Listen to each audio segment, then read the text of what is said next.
About 10 years ago, actually 11 years ago at this point, 1998, year because it went fast, I was finishing up my previous book, 29 Palms, a true story of murdered Marines in the Mojave, about two girls killed by a Marine after the Gulf War in 29 Palms, California, and I was sitting in a desert bar out near Joshua Tree National Park, the Josh Lounge, actually, where I used to meet with a lot of my sources, and it was a couple of days after Christmas, and I picked up the local paper, and there was an item that said 6 wild horses had been gunned down outside Reno. Very horrifying. As I said, it was a couple of days after Christmas, and I immediately began thinking, you know, who would do such a thing, and how did wild horses come to live outside Reno? I didn't know that. It was on my phone. About the return of the horses to this continent. And I focused on the 16 horses that came back with Cortez, which is an amazing story. I went back into the old conquistador chronicles and found that Cortez had a scribe on board with him who loved horses and wrote down the names of most of these 16 and described their personalities.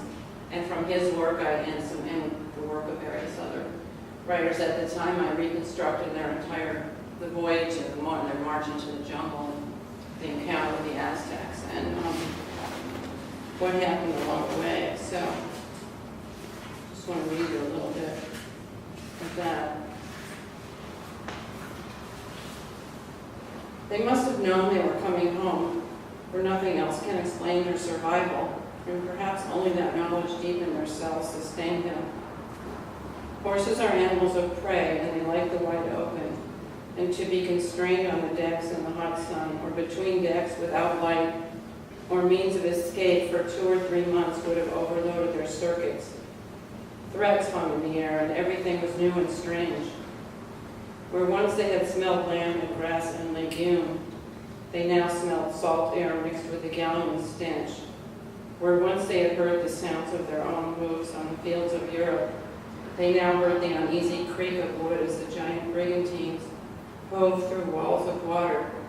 Where once they had been calmed by the nuzzling and grooming of their band, galloping, walking, racing, trying to make more of their own, pawing through the ice in winter to scrounge for forage, appearing in the backyards of the new Levittown that are replicating across the desert, straddling land where they are federally protected and land where they are not, spreading seeds so new grasses can grow, stopping for a drink, trying to cross highways, fleeing trappers, running from bullets, on they go, but for how much longer we cannot say.